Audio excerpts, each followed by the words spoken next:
ભાવનગરથી એક મોટા સમાચાર। ભાવનગરમાં ડુપ્લિકેટ વિદેશી દારૂ પીવાથી અત્યાર સુધીમાં 4ના મોત, 18 સારવાર હેઠળ।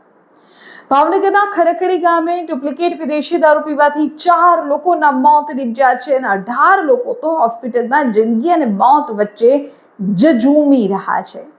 આ ઘટના સામે આવ્યા બાદ સમગ્ર પોલીસ તંત્ર અને ગુજરાત સરકાર હરકતમાં આવી ગઈ છે। તંત્ર દ્વારા તાત્કાલિક તપાસનો આદેશ આપી દેવાયો છે।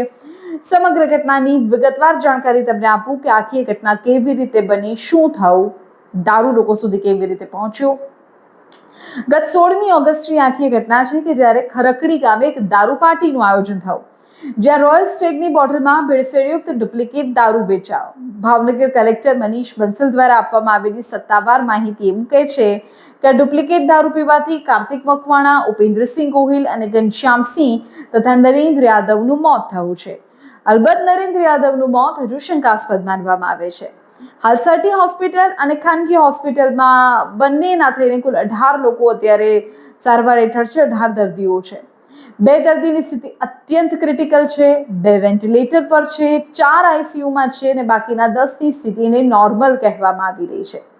આ સમગ્ર પ્રકરણમાં TV9 પાસે અત્યાર સુધીની સૌથી મોટી અને મહત્વની વિગતો સામે આવી છે।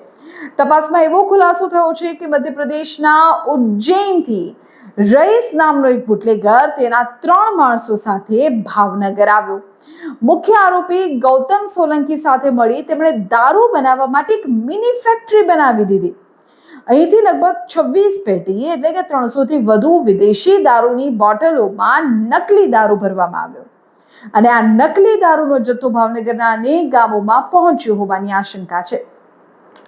15થી વધુ લોકોની અટકાયત આ કેસમાં થઈ ચૂકી છે। મુખ્ય સૂત્રધાર રઈસને પકડવા ભાવનગર પોલીસ ઉજ્જૈન પહોંચી ગઈ છે।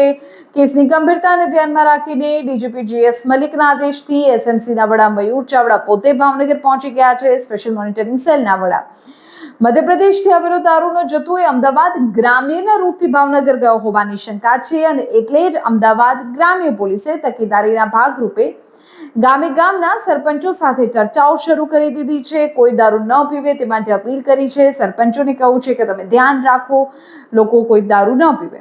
ગઈકાલે મોડી રાત્રે અમદાવાદ ગ્રામ્ય પોલીસે મોટા પાયે કોમ્બિંગ કર્યું અને 177થી વધુ દારૂના કેસ પણ કર્યા।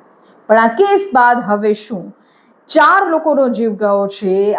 આ આખી મિની ફેક્ટરી દારૂની બનાવવામાં કોણ સંડોવાયેલું હતું? શું તેમાં કોઈ મોટા માથાનો હાથ હતો?